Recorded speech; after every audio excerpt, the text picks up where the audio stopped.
जनता को सत्य की राह दिखाने के लिए सितंबर सन 1853 को वो संयुक्त राज्य अमेरिका गए। जनता को इस राह पे बताने के लिए, अपने शिक्षक की राह दिखाने के लिए वो सन 1853 को संयुक्त राज्य अमेरिका गए। 1893 में वो संयुक्त राज्य अमेरिका गए, यानी संयुक्त राज्य अमेरिका मतलब यूनाइटेड स्टेट ऑफ अमेरिका गए, और वो अपने धर्म गुरु की शिक्षा को सब तक पहुंचाना चाहते थे। और उनका मार्ग क्या था? धर्म का विचार। वो धर्म के विचार को लोगों तक पहुंचाना चाहते थे। उस समय वहाँ शिकागो नगर में सर्वधर्म सम्मेलन हो रहा था। सर्वधर्म सम्मेलन एक तरह का सम्मेलन, यानी कि मीटिंग ऑफ ऑल फेथ भी बोल सकते हैं उसे। ये एक तरह का सम्मेलन है जिसमें के सभी लोग हर अलग अलग देश के अलग अलग धर्म के धर्म गुरु भाग लेते हैं और अपने धर्म की महत्व बताते हैं, अपने धर्म का प्रचार करते हैं, और उस पर सुनने वाले लोग इन्फ्लुएंस होते हैं, यानी प्रभावित होते हैं। सर्वधर्म सम्मेलन सबसे पहले सन 1853 को, ये जिसमें स्वामी विवेकानंद जी ने भाग लिया था, ये सबसे पहला सम्मेलन था जो कि अमेरिका में हुआ, और अब तक भारत देश में और विदेशों में इसका आयोजन किया जाता है। इस महान सभा में विवेकानंद ने भारतीय धर्म और तत्वविज्ञान पर भाषण दिया था। इस सभा में उन्होंने बहुत भारत के ऊपर, भारत के धर्म के ऊपर, रिलीजन के ऊपर, तत्वविज्ञान और भारत के फिलॉसफी के ऊपर भाषण दिया था।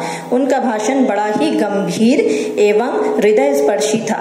उन्होंने जो भाषण दिया, स्पीच दिया, वो भाषण बहुत ही गहरा था, गंभीर था और हृदय स्पर्श था, यानी हार्ट टचिंग था। उनके सब लोगों ने, जो सुनने वाले ऑडियंस थे, वो बिल्कुल मुक्त होकर सुनने लगे। उनकी वाणी सुनकर श्रोतागण मुग्ध हो गए, यानी सुनने वाले ऑडियंस उनकी वाणी सुनकर, उनके बातों को सुनकर बिल्कुल मुग्ध हो गए, उनके बातों में खो गए।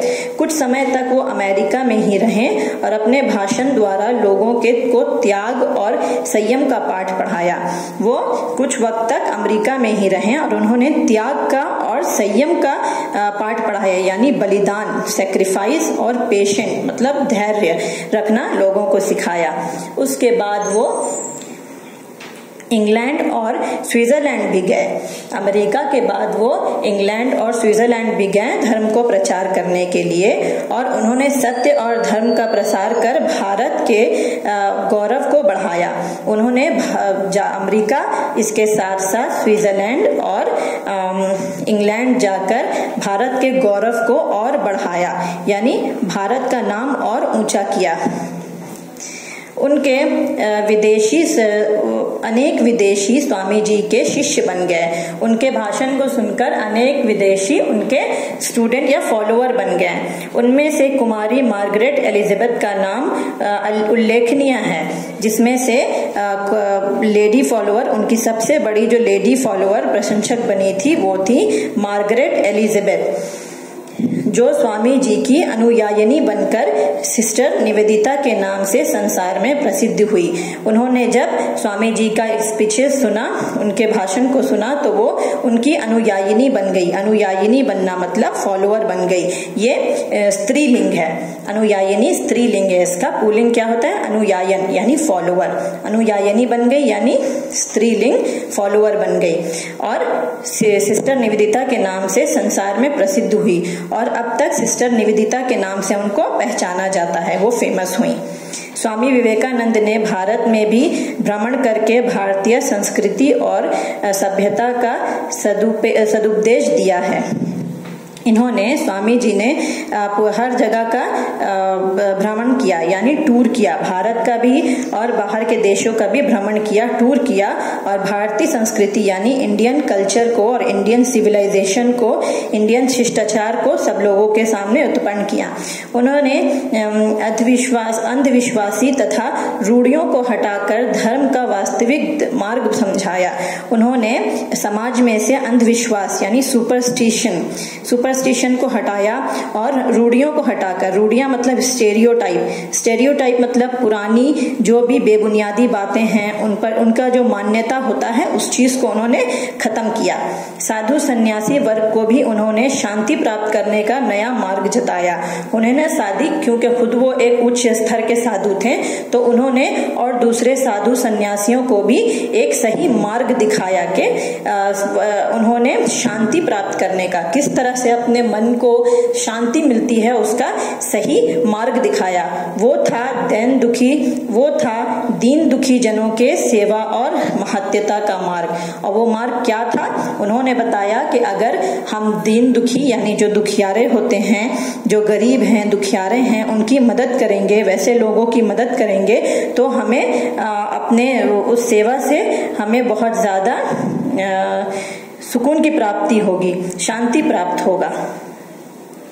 स्वामी विवेकानंद जी ने समाज सेवा को परमात्मा की सच्ची सेवा बतलाया है। स्वामी जी ने समाज सेवा को यानी सोशल वर्क को ही भगवान का सेवा बताया है कि जो समाज सेवा करता है, लोगों की सेवा करता है, वही असल धर्म सेवा है, वही असल परमात्मा की सेवा है। वो स्वयं भी समाज सेवा में लग जाते थे। उन्होंने ऐसा सीख भी दिया, समाज सेवा का सीख भी दिया और खुद भी समाज सेवा में जुड़े रहते थे। सन 1897 में प्लेग और अकाल से पीड़ित भारतवासियों की उन्होंने बड़ी तन्मयता से सेवा की। सन 1897 में प्लेग नामक एक बीमारी फैली थी, जो कि 1897 में फैली थी।